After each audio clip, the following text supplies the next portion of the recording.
हम तो जानी गई पिया के सच्चाई, कैसे केहू से बतिया बताई, कैसे केहू से बतिया बताई।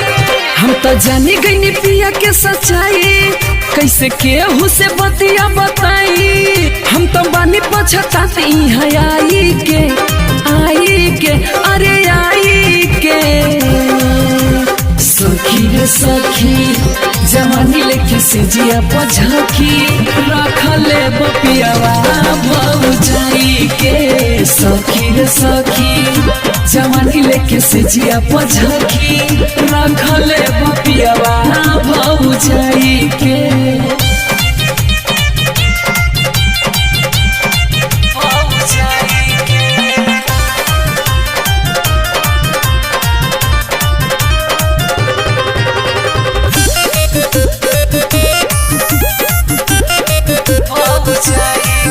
जीव जारेला हो मन करेला हो, यही जा से भागी हम जाई।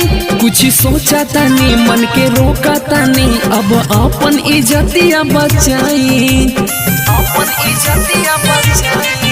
जीव जारेला हो मन करेला हो, यही जा से लागे भाग जाई। कुछ सोचा तानी मन के रोका तानी, अब अपन इज्जतिया बचाई। हम तो रहिले सखी अकेला, नहीं हमरा से बातें करेला। हम तो हार गईनी समझाई के समझाई के समझाई के।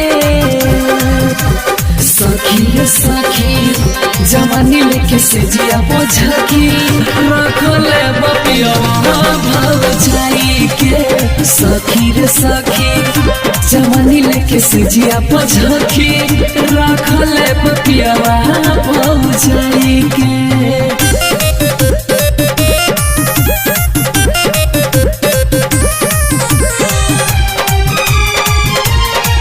नहीं कहल जाता नहीं सहल जाता, सखी होता हमारा अफसोस रे। नहीं रहेला साथ नहीं करेला बात, हम तो देही समैया के दोष रे, समैया के दोष।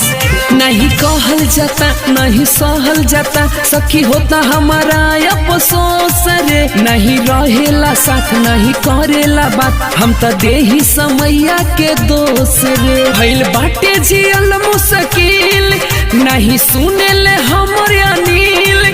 बाकी गईले प्रकाश समझाई के समझाई के समझाई के।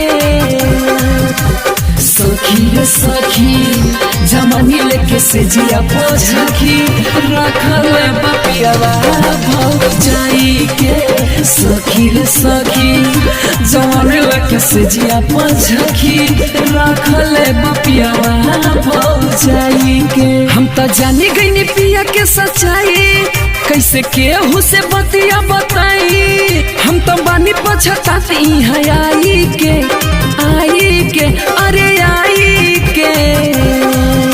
सखी रे सखी जवानी लेके से जिया पझाकी, रखले बपियावा भौजाई के। सखी रे सखी जवानी लेके से जिया पझाकी, रखले बपियावा